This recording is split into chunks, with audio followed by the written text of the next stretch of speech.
Hello. Hi, Shaquan. Nice to meet you. Nice to meet you. I'll turn my video on in 1 second. I'm getting settled. Yeah, go ahead. No worries. Okay.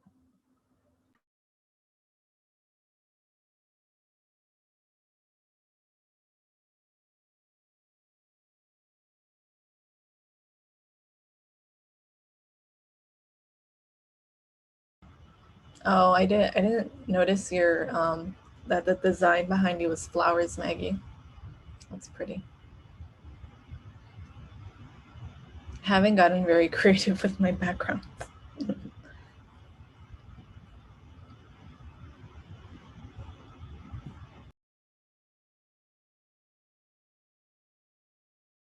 Oh, I think you're on mute. Yeah, thank you.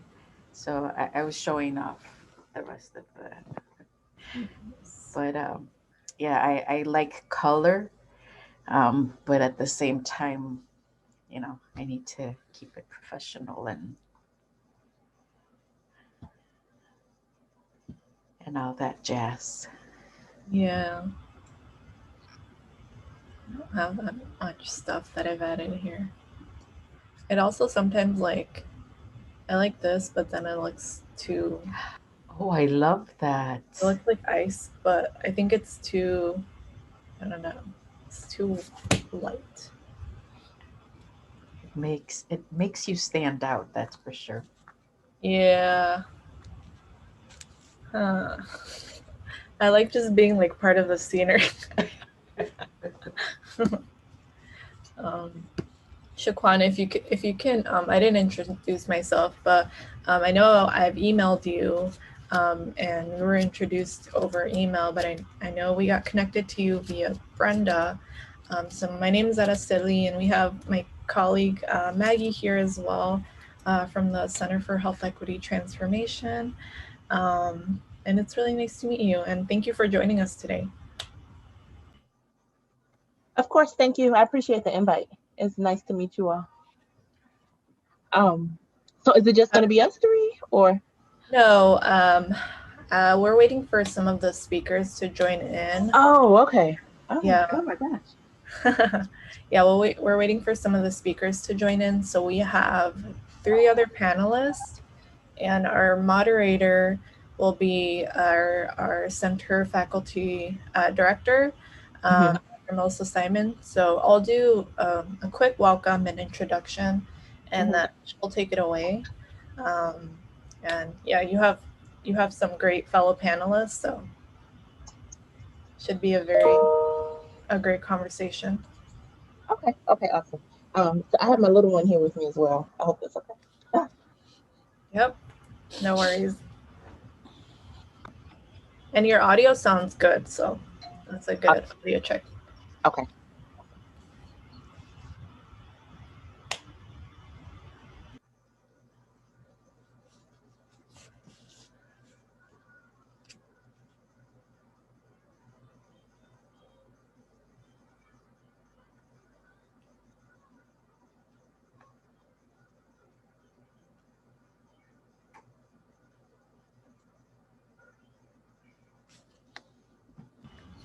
I'm gonna ping some of the other panelists to make sure they have the link.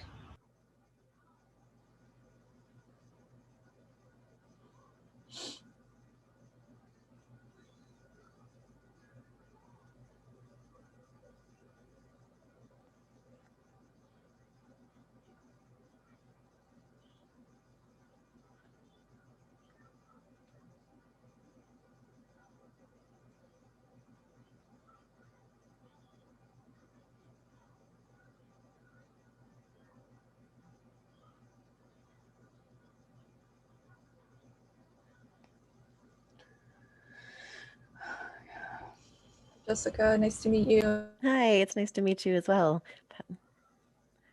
How are you holding up? We're getting by. I hear you. I hear you. So it's nice to meet you in person. My name is Araceli. I know we met like over email, but we also have one of your fellow panelists on the call, Shaquan Dupart. So Shaquan, let me know when you can turn on your video. And she is from the People's Doula. We also have here Maggie. She's one of our team members from CHET. I also just saw Samantha join in. She's another colleague from the center. And I'm gonna ping the other panelists to make sure they have the meeting link. So.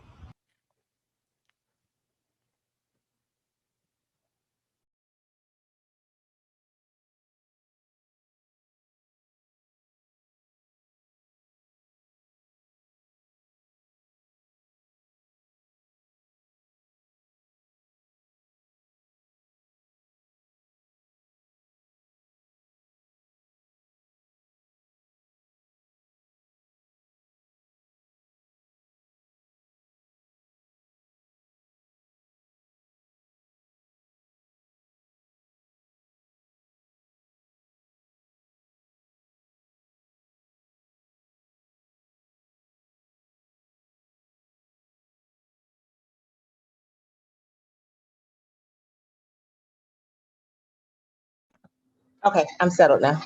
Oh, look at those big eyes.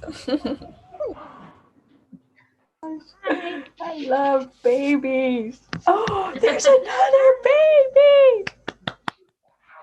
This one's actually about to go to nap, but I just wanted to make sure I was all good with my sound. It said to get on for sound check, so I'm here sound checking. Yes. All good? Yes, your audio sounds great. Okay, perfect. I'm gonna go put her to sleep and I'll be back. Okay, sounds good. Oh my gosh. If I could be a mom to babies like that for the rest of my life, I'd be the happiest person in the world. Look at that baby. I can't get over.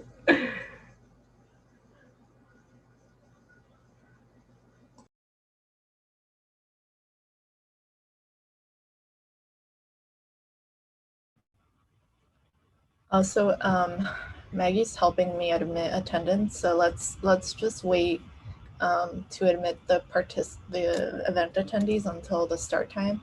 We'll just let Brenda join and a few other team members join for the time being.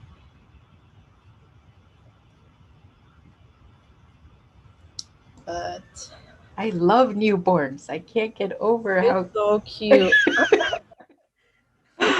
Why do they have to grow?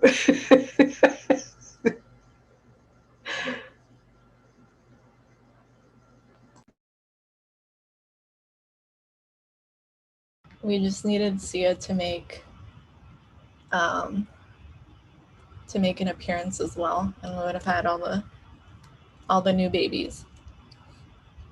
In order for her to make an appearance, so would my breast, and that is not desirable right now. Oh, another FYI, we are recording this webinar, so that's just an FYI.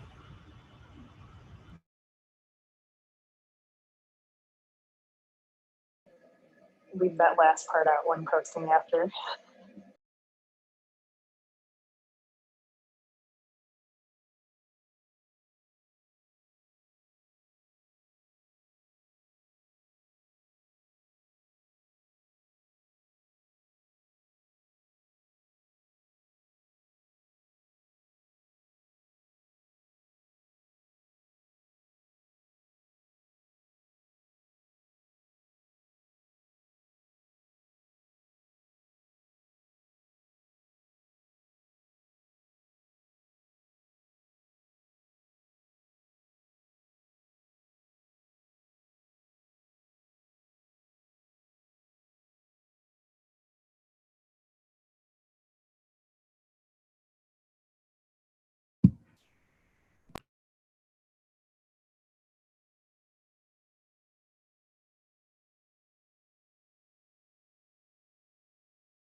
Okay, I do see that we have some attendees on the call. So today's event is a chat conversation on the impact of added work on mothers during COVID-19. So we're going to give folks a little bit of time to get on the call, and we'll be starting shortly.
Hi everyone, to those that recently joined.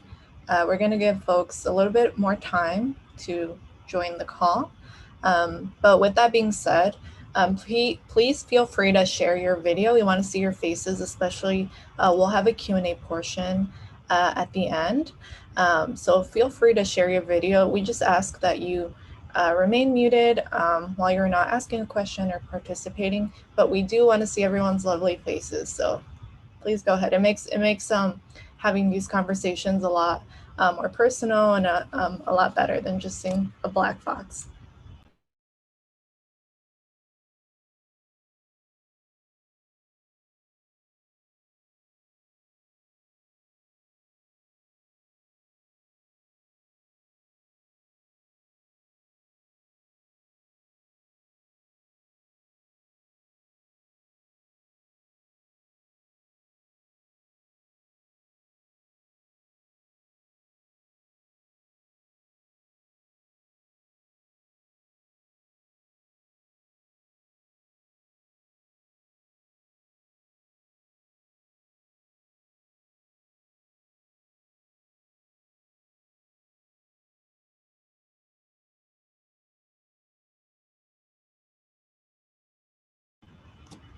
So I just want to welcome everyone that's joining. We'll have some people joining as we get started, but I just want to introduce myself. My name is Araceli Estrada. I am a program assistant with the Center for Health Equity Transformation. I want to welcome you all to today's CHET conversation on the impact of COVID on mothers, the impact of added work on mothers during COVID. And yeah, I want to welcome everyone to our first event for 2021.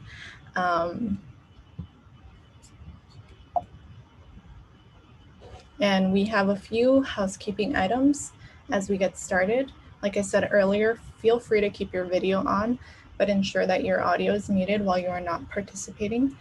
You can submit questions that you might have during the event to the chat box. We'll get to those during the Q&A portion, but we'll make sure to keep track of those if you add them to the chat. You can also use the raise hand feature under participants to ask questions.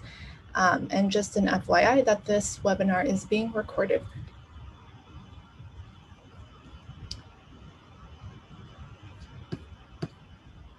A few terms that we just want to define that we might use often during today's event is BIPOC, which stands for Black, Indigenous, and People of Color, women.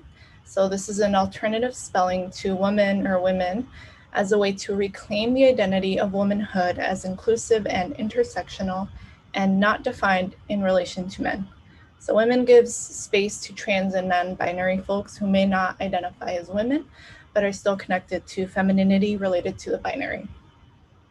Another note is that during today's event, when we say parents, mothers, or women, we mean the gendered experience of women parenting. So just breaking down a little bit of those terms that we might use often.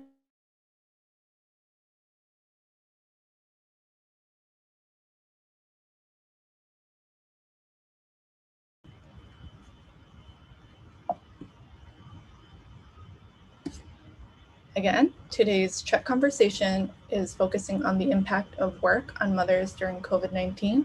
Our panelists include Cassie Calderoni. She is a certified birthing doula, certified lactation consultant from Love Your Doula. We have Professor Jessica Calarco, Associate Professor of Sociology at Indiana University.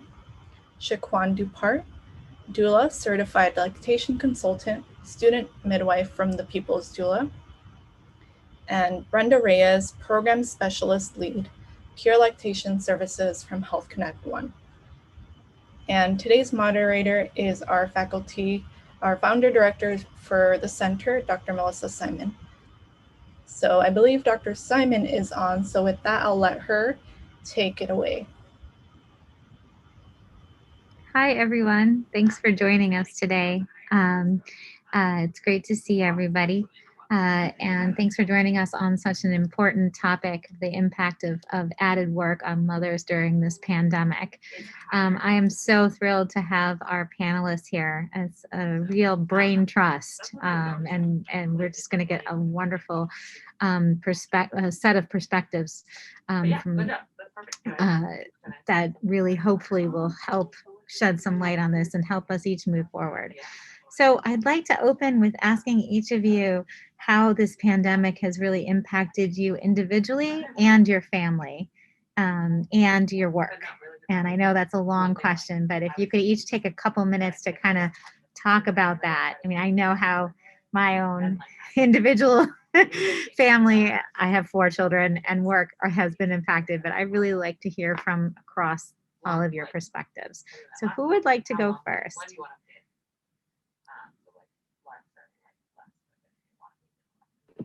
Cass? Okay. Hi, I can start. Sorry, my name says Cass. I was typing quickly. I was holding a nursling and trying to type at the same time to enter. Which I'm sure there's some probably other moms here too, right? Trying to multitask now. So I think the first part of your question was how has COVID impacted our personal lives? So I am work from home with a newer baby. She was born at the very end of 2019. So though she's not technically a COVID baby, we did we're Mexican, so we did like the quarantine, and then that went right into COVID quarantine. So I think that was a big impact on how kind of would frame the rest of the year, where it's kind of not, I guess, what we expected new baby to experience in the first year.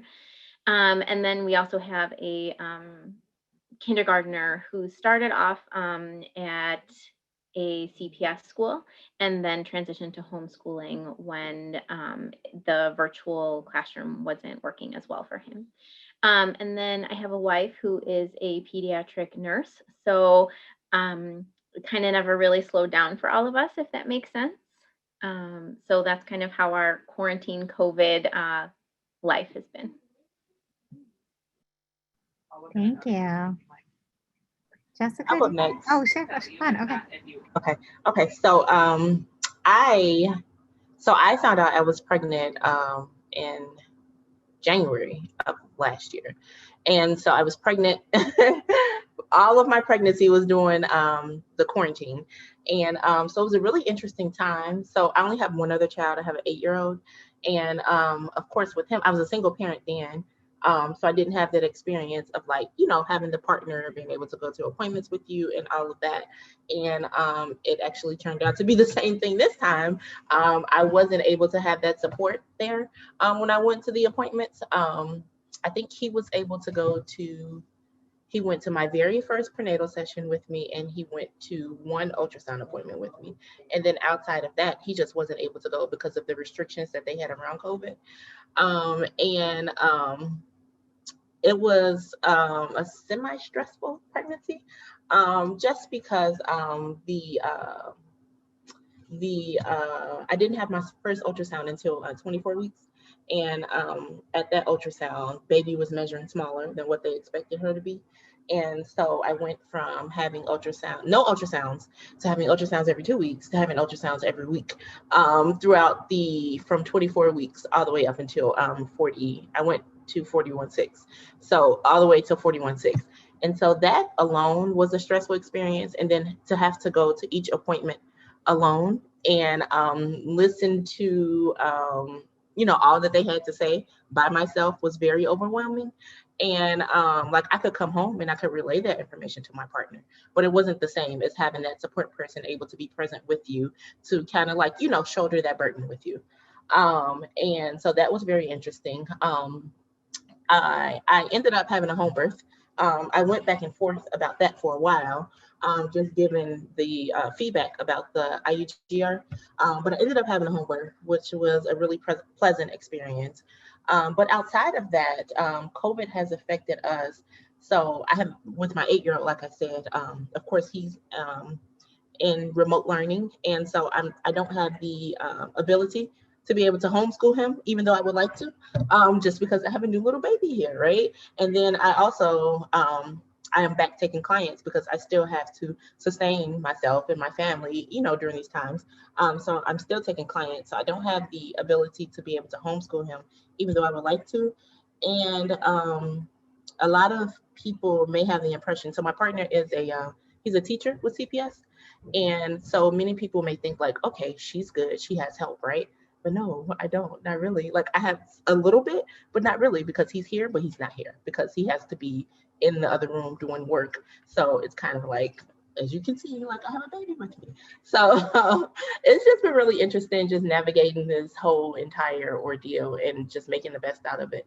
And then still seeing like the blessings that it has brought forth as well. So yeah, that's my spiel. Jessica, would you like to share? Sure, I'm happy to go next. I'm Jessica Larco. I'm a professor at Indiana University. I'm a mom of a 6-year-old and a 3-year-old, and my husband's also. I'm working from home, teaching classes, doing research, and my husband's also working from home. But again, sort of trying to juggle schedules and see who can do what when, and who can help little ones do what they need to do, and all those fun things. Before the pandemic in 2018, my research partners and I had started a project following mothers from pregnancy through their first 2 years postpartum. We were interested in understanding how mothers decide what kind of parents they want to be and what kinds of challenges they face in that process and what kinds of stigmas and pushback they get for the decisions that they make. And we were still in the process of doing surveys and interviews with these moms when the pandemic hit.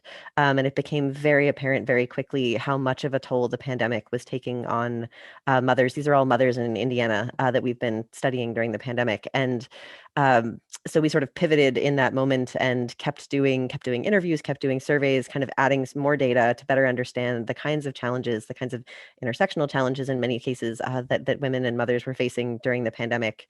And so doing that research with kids at home was interesting and challenging, but certainly, I mean, I've been grateful to be able to share some of their stories and to be able to advocate for better policies to support women during this incredibly challenging time. So I'll stop there, but thank you for inviting me to be part of the conversation today. Thank you all. And I believe our last panelist might be delayed, so she might be joining us later, or she might be unable to join. But for our next question, we have, and this is open to anyone, there were significant racial disparities in maternal health outcomes before this pandemic. what additional stressors are pregnant people and new mothers experiencing, and how has this pandemic worsened maternal health disparities?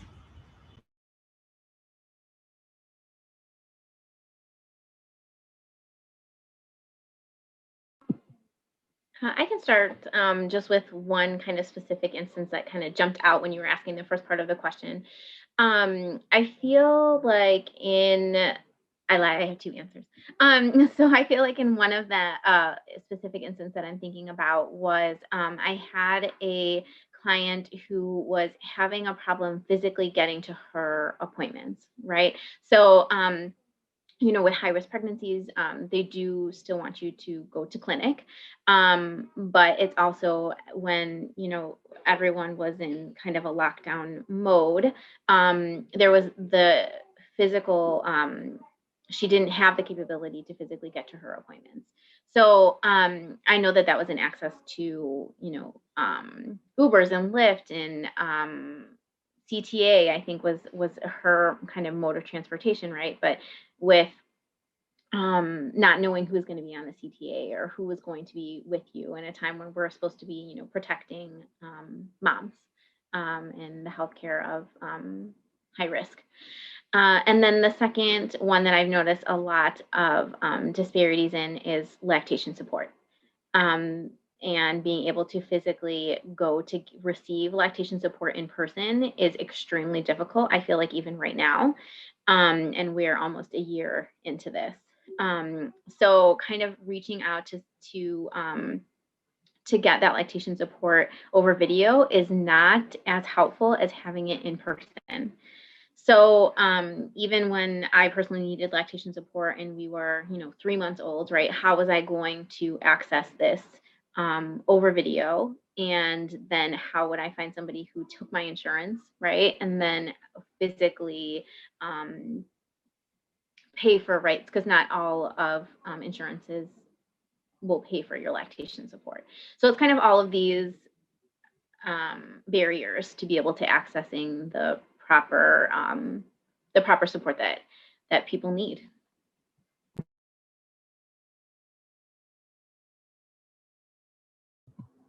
I think we can. Oh, go ahead. I was just going to say, so, and I kind of mentioned it when I spoke a bit ago, but well, first I want to start with it was a challenge being able to access the care that you needed. So similar to what Cassie said, so it was a challenge for Black women specifically because that's the main demographic that I work with. It was a challenge for us being able to access the providers to get the support that we needed. Like you could do a telehealth appointment, of course, but that is not really it's not realistic in being able to really diagnose someone. So that was a challenge. And then also when you were able to go in person and get that interaction, just having to be the sole person there to carry all of the weight of whatever was going on in an already overwhelmingly racist system to begin with, it was a lot. So that was a huge thing that came up for me and many others that I know throughout the pandemic, and it's still going on. So yeah. Absolutely. And in addition to inequalities in the healthcare system, I think we can also think about inequalities in the stress that communities of color have experienced around the pandemic and the way that people of color have been disproportionately impacted by deaths and illness in their communities and in their families, and that the stress that causes, certainly we know that stress has an adverse impact on pregnancy health and maternal health more generally. And so I think we have to think about how that has the potential to exacerbate the disparities that we already see in maternal health and in pregnancy health more generally.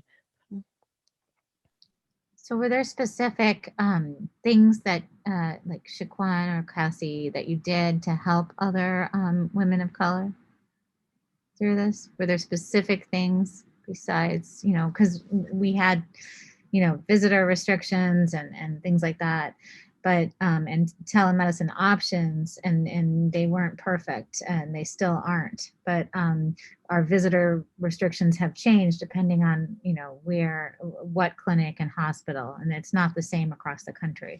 But what kinds of things specifically do you think helped or are helping? I personally made myself available to my community. So whether you have questions pertaining to like your pregnancy or questions pertaining to like your laboring experience, or you need help finding a midwife, or just whatever it is, I always make myself available anytime pre-COVID, but especially during COVID. So I did that, and then also, so in the instances where I had a client and I wasn't able to go and physically support them, I made sure that I was able to be present virtually or via the telephone, so that when they did go inside of that system, that they would still be able to, or they still felt supported enough to be able to advocate for themselves, so that they would know, like, you may be physically there alone, but you're not alone, because I'm here to support you along the way. So yeah, that's what being present was a huge and still is a big piece for me. Got it. I Did you have I to totally talk echo that. about it? Oh, Cassie agrees. Yeah. I'm sorry. Did you have to talk? Were there any like specific stories or instances where you had to talk to particular providers on behalf of other women? I try to make it a point not to speak for my clients, but I did. Like, I had one particular family, and it was herself and her husband, and she ended up going into labor a month before she was supposed to go, and she was supposed to have a home birth, but of course she ended up going to the hospital, and that hospital wasn't allowing doulas, of course, at the time, and so she, especially since she was supposed to have a home birth, they had already had in mind like things that they did not want. So they did not want like a vitamin K shot, or they did not want to get the eye ointment, just different things that they already knew that they did not want. And the hospital gave them a lot of pushback along the way, which I already knew what was going to happen because I had already had a similar experience with that hospital in particular. And so I was able to support them through, even though it would have been much easier or different in person, but with all the pushback that they received in terms of like having DCFS called on them and whatnot, I was able to support them and just help them navigate that process so that eventually they were able to have their needs met without succumbing to, you know, whatever it is that the system wanted them to do. And yeah. But no, I try not to speak for my clients. Okay, Cassie, you're shaking your head. You agree? Yes, I couldn't have said it better myself. Honestly, like she literally saying what I would have said. Okay. Again, we as doulas I personally as a doula try not to speak for my clients, and just make sure that they have the information and kind of try to be like a step, like Shaquan said, like we knew what was going to happen, right? Like we know kind of what's coming. So if we can help prepare ahead of time. Okay. All right. So work-life balance is always, a challenge. I actually don't even like the word balance. I don't believe it's a balance. In many ways, I see it as something different. But what can moms do when they're overwhelmed between professional and personal obligations, and struggling with being a parent, trying to work either in person or at home, and also Zoom school or hybrid school or whatever the state of school is? So, do you have any thoughts on that? Okay. I didn't want to be that person like, oh my gosh, she keeps going. It's okay. But I personally, and it's been more present for me in 2021, or maybe I'm just in a space where I can be more observant about it. But 2021 for me, and what I'm seeing a lot of other folks, is all about setting boundaries. So setting boundaries in regards to what you can commit to, what you cannot commit to, what you're willing to accept, what you're not willing to accept, what you need from someone, and what it is that you have to give. And so I feel like I've always been one to have boundaries, because if I don't feel like doing something, I'm just not going to do it. But so reinforcing those boundaries, and then also I've been, maybe for like the past year, maybe maybe longer. But I've been really intentional about just decolonizing certain aspects of my life. And so the whole idea, like, I know that we have to work in order to be able to sustain ourselves and our families and whatnot. But what that looks like for me is it's really has really evolved since I just stepped into the world of birth work. So I don't allow myself to get caught up in I have to always be productive, right? Or I try not to work a 40-hour work week because that doesn't make sense. It's not sustainable for me and my family. It's not feasible for me having an 8-year-old and a 4-month-old to work a 40 or 40 plus hour work week. So just decolonizing my mindset around certain aspects. And because I mean, that's a whole nother conversation, but I'm not gonna go there. But yeah, so just reimagining what I would like for my work life to look like, what I would like for my home life to look like, how those two intersect, and setting boundaries, realistic boundaries for me, and how much I can give of myself. And yeah.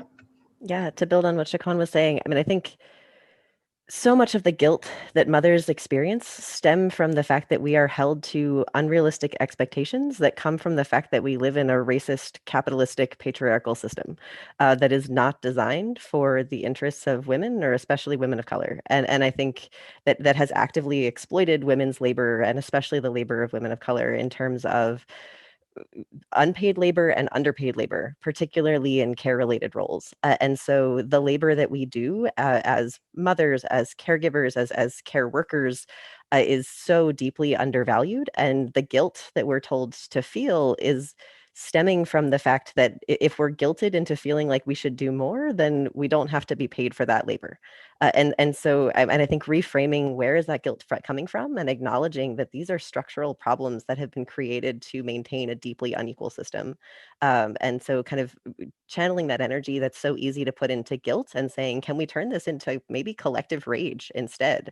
And saying, demanding better, and ideally working together with other women. That's something we've tried to do at my university with a group of us that created what we call the Care Caucus, which is a group of mostly women from across the university, faculty, staff, and students, who are essentially working together to say, what do we need? And then to advocate for that with the administration. And so I think that's something that can be replicated in many workplaces. And as one person, it's very hard to have voice or power to make demands on a large institution. But the more that women can work collectively within the institutions that they work for or that they're part of, the more power that they have to channel that energy from turning it in on themselves to turning it outwardly instead, and say, how can we work collectively to identify our interests and demand the kind of support that you need, while also, as Shaquan was saying, sort of protecting themselves and putting up the kinds of boundaries that are necessary for us all to get through right now.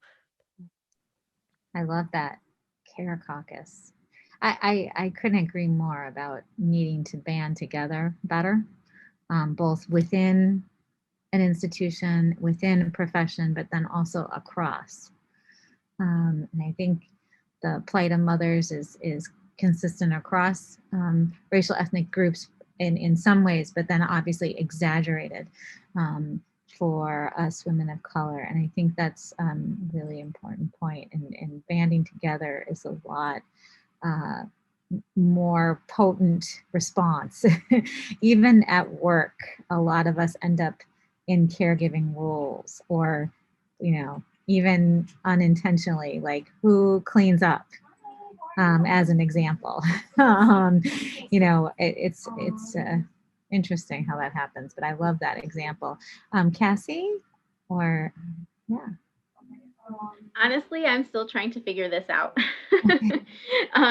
So I was very interested to hear what the other panelists had to say, because for me, that question is, you're right, not very clear to me with the word balance, as I still trying to navigate.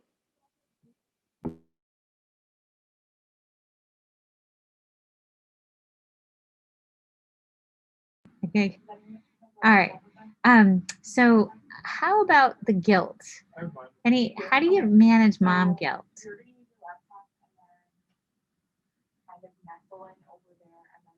Shaquan, your baby is just too cute. It's distracting me. I love it. I love it. I love babies. I'm obstetrician. Very sweet. I'm not sure if I feel like there is a mom guilt, like this heavy weight I feel like that we carry if we are not doing enough. And I feel like my primary role for me has been to be a good mom. And that's something that became very apparent to me in 2020 that, oh my gosh, all of our support systems were taken away, right? I had just gotten used to my youngest going to school, and that was like, you know, the going to be the big relief. All the moms would be like, it's going to get so much easier when your kids go to school, when your kids go to school. And I was like, yay. And then no. So I sometimes when I'm looking at some of the, especially last year having a baby again, I was kind of thinking about some of the things that I tell my moms, right? About like, especially last year, and thinking like, it's okay to be a good enough mom sometimes. Like, and that's okay. Like, we're all fed and we're all happy and we're all healthy. And that was the goal for today. And that's okay. So that's kind of how I felt like I've been trying to deal with that mom guilt. Like, no, we're not out taking, Instagrammable photos, right? We're dressed. Great. And that's kind of the goal for me. Yeah, got it. Anyone else want to weigh into that, Gil? I mean, I couldn't agree more. The first kid, everything you wanted everything to be perfect, and you were scared, and you were cleaning constantly and whatever, everything needed to be perfect. But after that, the second, third, fourth, everybody's got a pulse.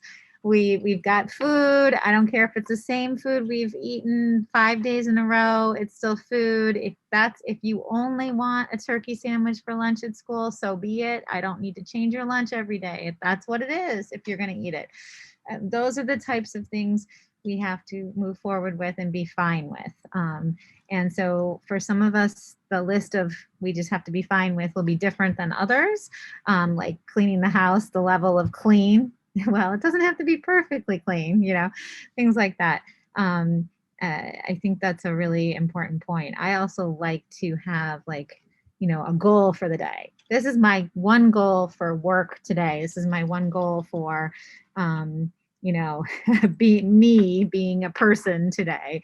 One goal for, attending to my children today. Something like that helps set limits you from going crazy with a laundry list, because we could all bust out a long list every single day for every single sector of our life.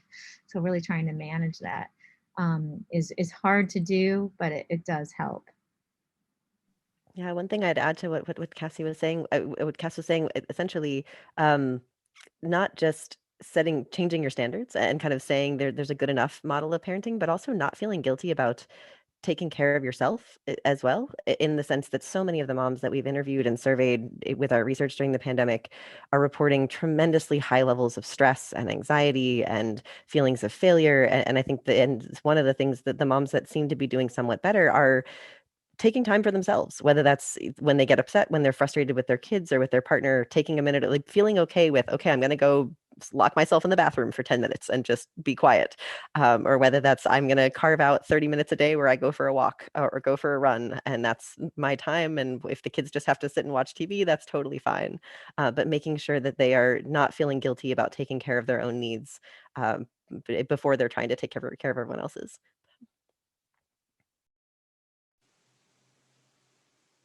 To add to that, I think with regards to guilt, I've, like you said, been more intentional about my self-care. And part of that self-care is reframing my thinking and realizing that, I can lean into my spiritual practices. I can lean into yoga. I can lean into some other things because, again, probably the world will never go back to the way it used to be. And to be frank, in a lot of ways, we don't want it to go back. We don't want that pressure. We don't want all these unrealistic expectations. And so I've tried to start with my mind, start changing my expectations, changing what someone long time ago told me was stinking thinking, as simple as that sounds, changing my thoughts and then changing my behaviors. Like you said, what's one thing that I can do today, whether that's an extra long bath or polishing my nails or a dance party by myself? What's one thing that I can do?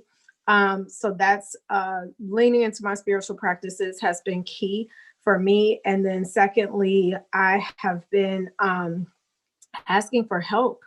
And that is not something that's easy for probably most of us because we're all just, super women with capes and, capable abilities. But, conversations like this, just even hearing, my heart is breaking for the new moms who've had to go through the new mom experience in this pandemic.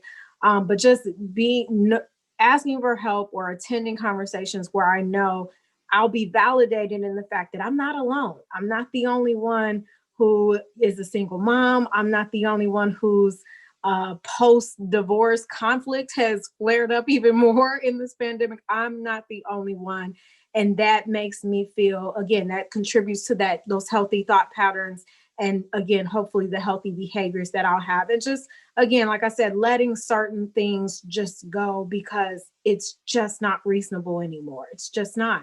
And we want to make it to, the end of 2021. We don't want to not make it. That was spot on. Well said. Managing burnout, very, very important. And I'm going to dig in a little bit to those strategies, asking you more about those strategies. One thing that I also want to emphasize is that this isn't just the impact during COVID. Like when this pandemic is done, there's actually going to be fallout. And we may actually see things go worse as we get more people vaccinated and move forward from all the terrible thousands of deaths we're having every day. And so 2022 may not be any better. And I don't want people to assume, especially leadership across jobs, across sectors, and policy makers, to assume that we're just going to go back to normal because especially for women and especially for women of color, we've been working at a very, very, very high level and giving it our all as much as we can. And that is exhausting after a while. And so when you have this sustained exhaustion over time, at one point something could break or something could go down. So I want bosses, supervisors, leaders, as well as all of us individually, to understand that there's likely to be more sustained fallout later on and not necessarily right now. Burnout. How else? I've heard a few strategies to manage burnout. I mean, I think so much of it has to come from leadership that we can't even just expect mothers to be the ones who are finding ways to manage this on their own. We did, I recently did a survey of faculty, staff, and students at my university and found huge amounts of burnout in terms of women with caregiving responsibilities, both mothers and those with elder care and other types of care responsibilities, and also those doing workplace care too, caring for colleagues and being mentors and providing support in those ways. And certainly the rates of one of the survey questions that we asked was, have you considered leaving your job in the last 2 weeks? And the rates among women, especially women with young children and especially women of color with young children, were huge. At 75% of the women of color in the sample with young kids had said that they'd considered leaving their job in the last 2 weeks. And that to me suggests that this is not a short-term problem. And this is not a problem that individuals can solve on their own.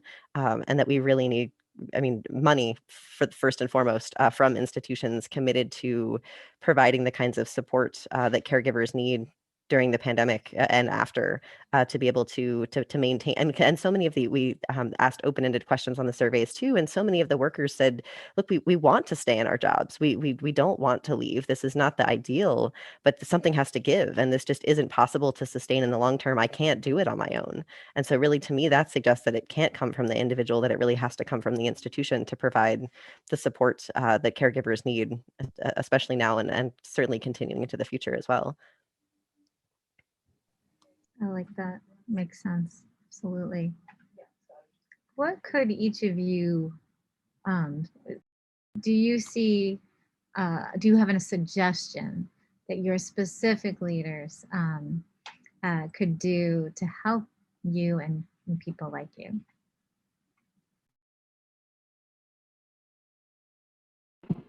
I feel like I've been very lucky with my team. We right away for me and my family, flex time was on the table. Like it didn't even need to really be discussed, if that makes sense.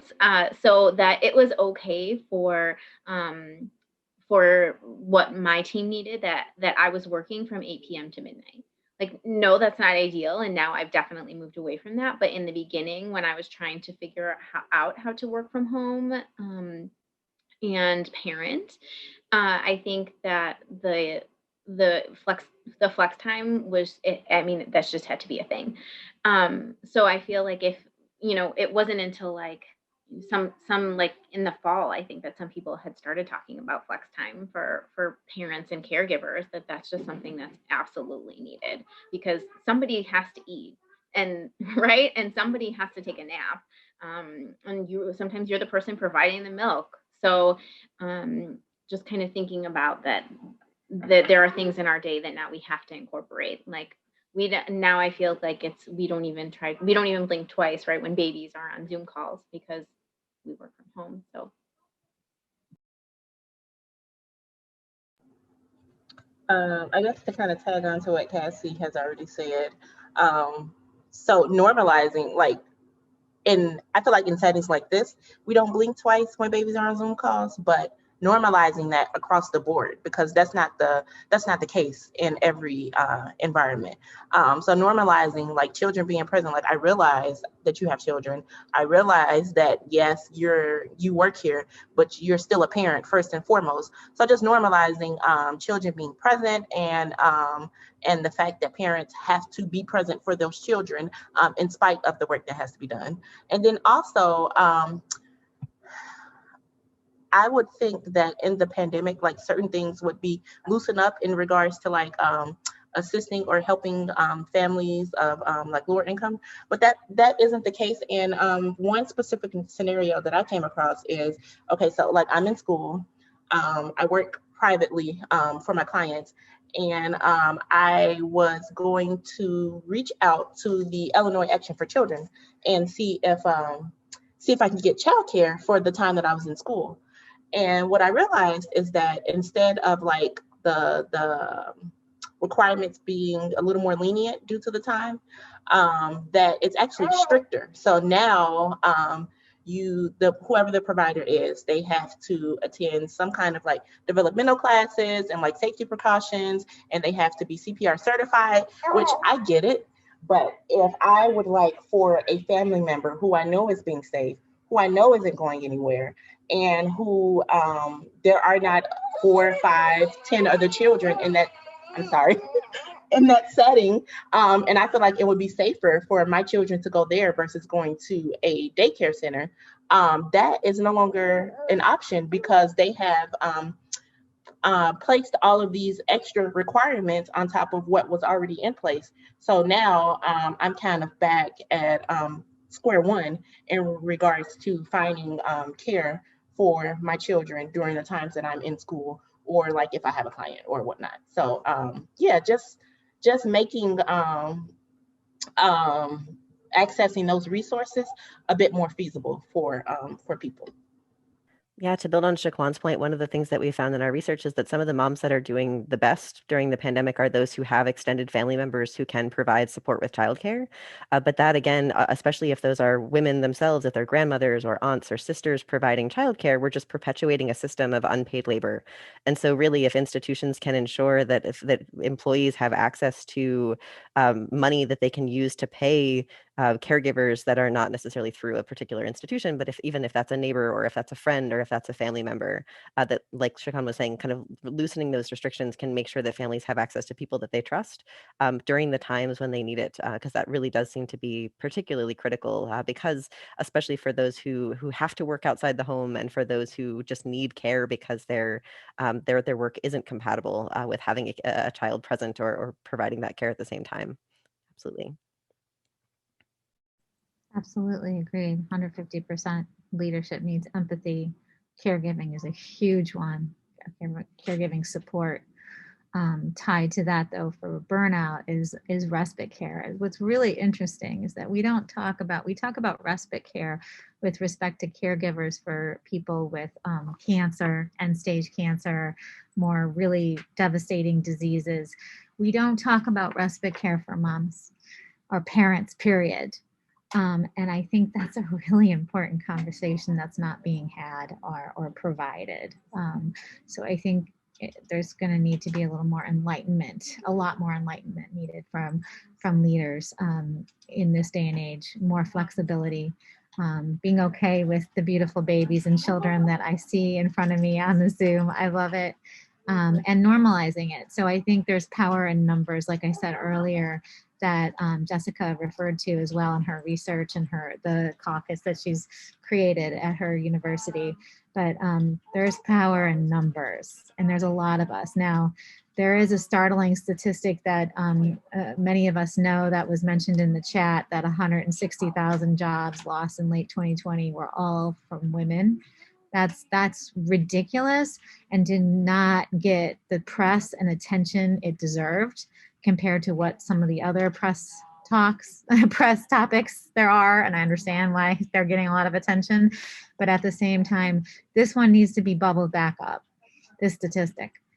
So after tomorrow, as we move forward, we gotta tweet the statistic more and get it more out there in many different ways, obviously besides Twitter.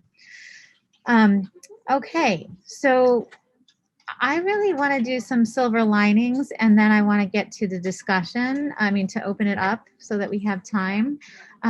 So silver linings, because I believe there's some good things that have come from this pandemic. I'd like each of you to share some silver linings.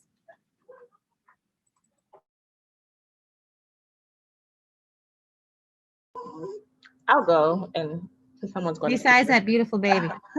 Thank you. So for me, the pandemic has allowed me to be more present with myself, with my family, with the things that I would like to prioritize. It's just given me the space to be more present with those things. And in that presence, I find that I am able to be more centered, more grounded, and overall more creative in terms of the things that I want to do in regards to my professional life and in regards to my home life as well.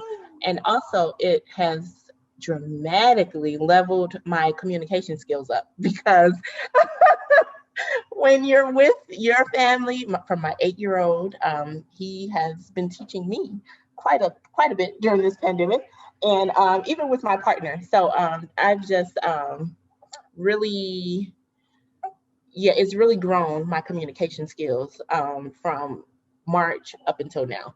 And so I'm glad that we were able to find some positivity in all that's going on. Hear, hear. Cassie. I feel like family time is a big one. That I can't imagine now trying to get myself ready to go to work, taking my son to school, making lunches. Pre-COVID, my idea was that I was going to need to take my daughter to daycare. So I don't understand how in the world we did all these things before 8:30 in the morning. I have no idea. I'm lucky I have my Zoom shirt on, and I brush my hair and it's noon. So I'm just kind of thinking about those things. I think that's a giant silver lining that I do not want to go back to at all. I see my team agreeing. Oh, no, it's good. It's good. Okay, Jessica. Sure. I think beyond the personal things, and certainly echoing what Cassie and Shaquan have shared, I think I've also been heartened to see conversations like this one. I think this idea that we are focusing on the experiences of women and women caregivers especially, and thinking about and creating space for women to turn that mom guilt into collective rage, and to recognize that they're not the only ones going through this, and that this is really part of a much larger problem that existed long before the pandemic and will persist after the pandemic. And so I'm hopeful that these kinds of conversations will create the space for some, I'm not overly hopeful. I think it still takes a lot of work to get to the point where these challenges are recognized in a way that turns into actual policy change or solutions. But I think that this is a really great starting place to be having these conversations and encouraging that kind of collective coming together around sort of frustration with the system as it exists right now. Thank you. Thank you all for sharing. I'm going to open it up to questions, or if you want to share your silver lining, go for it. I do see an earlier question that was put in the chat from Mallory Ward. So I'll go ahead and read that. How do we deal with the unrealistic expectations being put upon moms, parents in the workplace during the pandemic? Working through our own guilt is one thing, but being made to feel guilty makes it even harder. I'm lucky enough to have great leadership support during this time, but many others aren't so lucky. I think we need to push to have better leaders. Keep going. Like, women like us need to keep stepping up, leaning in, and moving up. It's essential. We need more diverse leaders across every single sector, across institutions, etc. And even just getting women into the leadership seems to be hard and absent in many places, just as a start, let alone women and people of color, for sure. So I think that's what's essential, Mallory, is who's your leaders, who are your leaders is important. And now I know that many people don't have the option to change jobs or change places that they work, but that is also on the table if leadership is not stepping up and supporting, if it's an option. Others, anyone else want to answer that question? I knew it. There's an issue of banding together, because when it's one parent saying this is too much, it becomes an individual failing. But when you reach out to all the parents and including the non-parents and together say, here's what we want, I think it's a very different conversation, or here's the variation we want. Because I've seen a lot of dads flex a lot of dad muscle and they get a round of applause for being super dad. But sometimes that can be politically savvy to task the dads in the group with making the ask, because then they're considered wonderful instead of inadequate workers. I agree. I agree. And I know some people in the chat are sharing that they've had very supportive leaders, and that's good. I appreciate that. It's important. But it's not always easy for leaders as well. I have to say, for people who are calling it out and leading as best they can with flexibility, and then calling it out to higher level leaders, there's repercussions for us. So I think that also needs to be stated. Other questions? So I think that one thing that ties into this is also that there are all these gender stereotypes of the work women do versus what men do, and kind of related to that last comment. It's, sometimes people are not, they don't feel comfortable talking to their partner and addressing like how things are inequitable in the home. So my question to the panelists are like how you encourage mothers to navigate those conversations with their partners, especially if their partners perceive that they're doing roughly an equal amount of work, which oftentimes is not the case, even if that's the perception.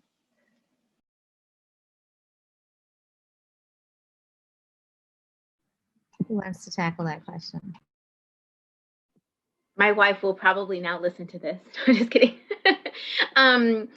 Well, I want to say that I feel like one of my teammates asked me this, like even a couple of years ago. She was like, being in a same-sex relationship, is it more equal for you?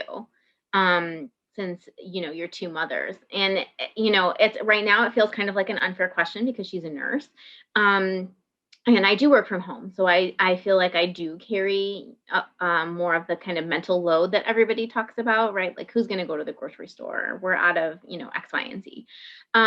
So it is a very difficult conversation to be had. And I feel like it's not just one conversation in my household. It's a constant conversation because, it's something as little as like, anytime something changes in the outside of the world too, right? So like originally we were completely at stay at home. Then it went to stay at home advisory. Then so as things, also change in the outside world, I feel like they affect us at home.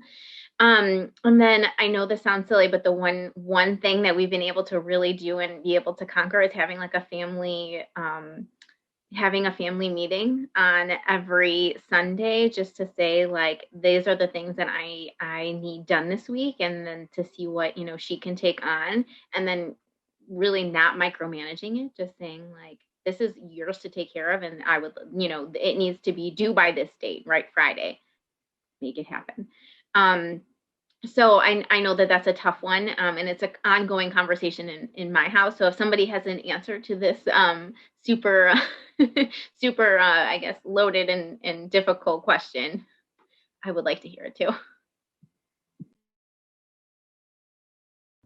And I think there has to be flexibility. I think, bosses are going to have to be better at understanding that the work's at setting goals and expectations, realizing that you don't have to be sitting in an office 9 to 5 or 8 to 4 or whatever to get the same amount of work done that you could get done via Zoom or whatever, virtual home, and just kind of monitoring it, not trying to let go of that micromanagement need and really say, well, this is the deadline, this is what we got to do, this is what I expect, and hopefully then that's enough leeway for the person or team that's doing that work, that's got that expectation, to get it done. And so if the work gets done, whether it's between 8 p.m. and 2 a.m. versus 9 to 5, 9 a.m. and 5 p.m., so be it, as long as the work gets done and obviously well, right? So I think there does need to be that mindfulness that we need to learn from this, what we've experienced over the last 10 months, 11 months, right? We need to learn and move forward and not forget it, right? Not pivot all the way back to pre-COVID. And the same thing goes for healthcare delivery too. I mean, I'll say it for everything. We need to learn from this pandemic. Don't let a good disaster go to waste. Like understand and learn and reflect.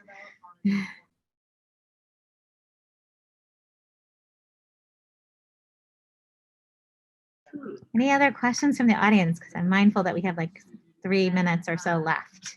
It's been really great. And I really appreciate all the attendance here today.